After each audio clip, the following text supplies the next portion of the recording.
यहाँ पे हम लोग रीजनिंग का एक टॉपिक लेके आए हैं, समानता।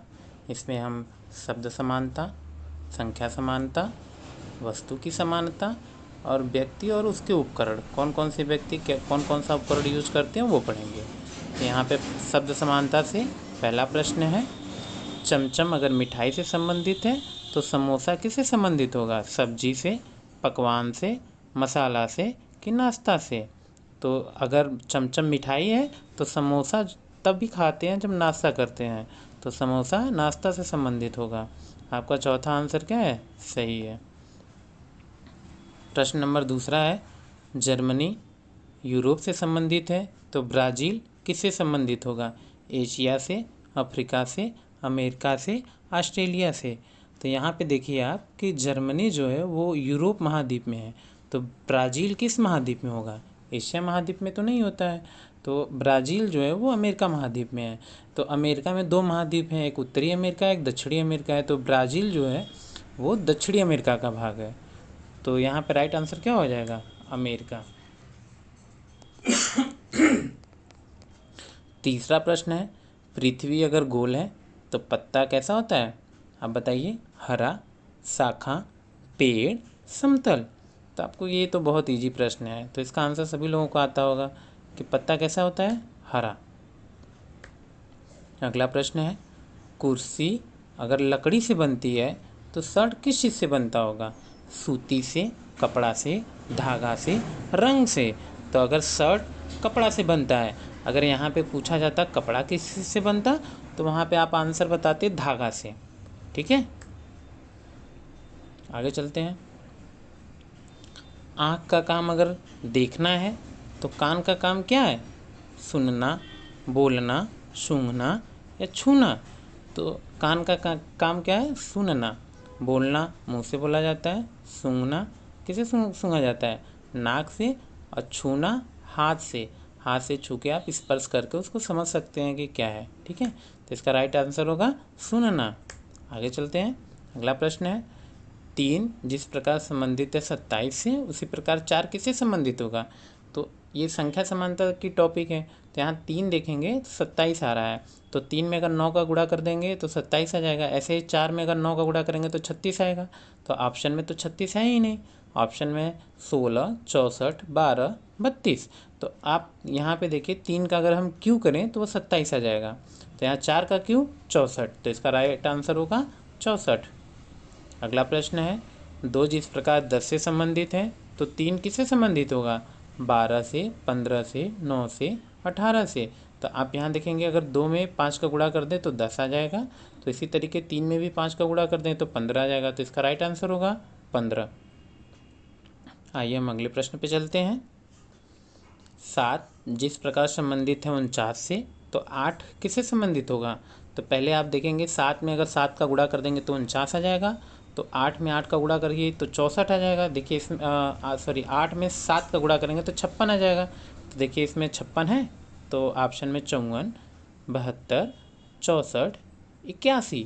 तो यहाँ पे तो 56 है ही नहीं, तो आप देखिए 7 का अगर हम स्क्वायर करें, वर्ग करें तो 49 आ जाएगा। इसी प्रकार 8 का भी वर्ग या स्क्वायर करिए तो 64 आ जाएगा, तो इसका राइट आंसर क्या होगा? 64। आइए अगले प्रश्न पे चलते हैं। 5 जिस प्रकार 35 से संबंधित है 6, उसी प्रकार किससे संबंधित होगा? 30 से, 42 से, 48 से, 49 से? तो 5 में अगर 7 का गुणा कर देंगे तब 35 आ जाएगा, वैसे इस 6 में अगर 7 का गुणा कर देंगे तो 7 छंग 42, इसका राइट आंसर होगा 42। आइए अगले प्रश्न पे चलते हैं। प्रश्न नंबर 10, 11 जिस प्रकार 121 से संबंधित है 13 किससे संबंधित होगा? 156 से, 169 से, 144 से, 130 से? तो देखेंगे 11 का अगर स्क्वायर कर देंगे तो 121 आ जाएगा, तो 13 का स्क्वायर 169 होता है, 169। ठीक है, तो इसका राइट आंसर होगा 169। अगले प्रश्न पे चलते हैं। कुर्सी जिस प्रकार लकड़ी से संबंधित है, अब यह प्रश्न आ गया वस्तु समानता से। ठीक है, टॉपिक आ गया अगला वस्तु समानता से। तो जिस प्रकार वस्तु समानता से पहला प्रश्न है, कुर्सी किससे संबंधित है? लकड़ी से। तो किताब किससे संबंधित होगा? कागज़, शब्द, ज्ञान, लेखक? तो देखिए कुर्सी जो बनती है वो लकड़ी से बनती है, तो किताब किससे बनता होगा? सही आंसर है आपका कागज़ से। आइए अगले प्रश्न पे चलते हैं।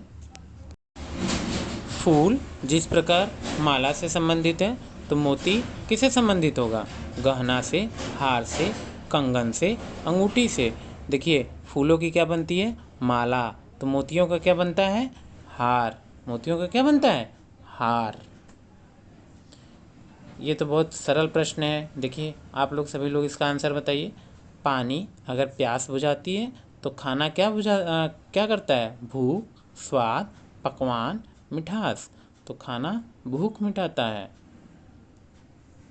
अगला प्रश्न है ये, चाकू में अगर धार होती है तो आरी में क्या होता है? लकड़ी होता है, दांत होता है, फलक होता है, काटना होता है। तो चाकू में अगर धार है तो लकड़ी में जो है, सॉरी, आरी में जो है वो दांत होते हैं। अगला प्रश्न है ये, चिड़िया घोंसले में रहती है तो कुत्ता कहाँ रहता होगा? बिल में, माद में, बाड़ा में, गुफा में। तो बिल में तो चूहा रहता है, गुफा में शेर रहता है, तो बचा बाड़ा। तो बाड़े में कौन रहता है? कुत्ता। बाड़े में ऐसे घोड़े भी रहते हैं, बाड़े में सूअर भी रहते हैं। तो बाड़े में बहुत सारे जानवर होते हैं, लेकिन यहाँ पे कुत्ता पूछा है तो आप कुत्ते का बताएंगे। ठीक है। अब अगले टॉपिक है व्यक्ति और उनके उपकरण। तो यहाँ पे हम देखेंगे कि कौन कौन से व्यक्ति कौन कौन से उपकरण लिए रहते हैं। जैसे डॉक्टर स्टेथोस्कोप लिया रहता है, तो शिक्षक क्या लिया रहेगा? किताब लिया रहेगा कि पाठ कि कक्षा कि पेंसिल? तो शिक्षक हमेशा किताब लिया रहेगा। इसका राइट आंसर होगा किताब।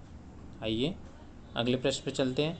कुंजकार अगर कुंजी लिया है तो बढ़ई हमेशा अपने हाथ में क्या लिया रहेगा? हथौड़ा, लकड़ी, आरी, कील। हथौड़ा लिया रहेगा। ठीक है, इसका राइट आंसर होगा हथौड़ा। शिल्पकार अगर छेनी लिया रहेगा, अगर उसका मेन उपकरण छेनी है, तो चित्रकार का मेन उपकरण क्या है? ब्रश, रंग, कैनवास, कागज़। इसका राइट आंसर होगा ब्रश। इसका राइट आंसर होगा ब्रश। आइए अगले प्रश्न पे चलते हैं। नाई अगर कैंची लिया है तो मोची के पास कौन से उपकरण होते हैं? चमड़ा, सिलाई, जूता, औजार। यहाँ पे मेन औजार बताएंगे, मेन उपकरण बताया करेंगे आप। तो जैसे इनके पास तो चमड़ा भी होता होगा, जूता भी होता होगा, सिलाई भी करते होंगे, लेकिन मेन इनका है औजार। ठीक है। अगले प्रश्न में आइए। लेखक कलम है, कलम लेखक के पास क्या होता है? कलम। तो संगीतकार के पास क्या होगा? गीत, वाद्य यंत्र, सुर, धुन। तो इसका राइट आंसर होगा वाद्य यंत्र। इसी के साथ यह टॉपिक समाप्त होता है। Thank you.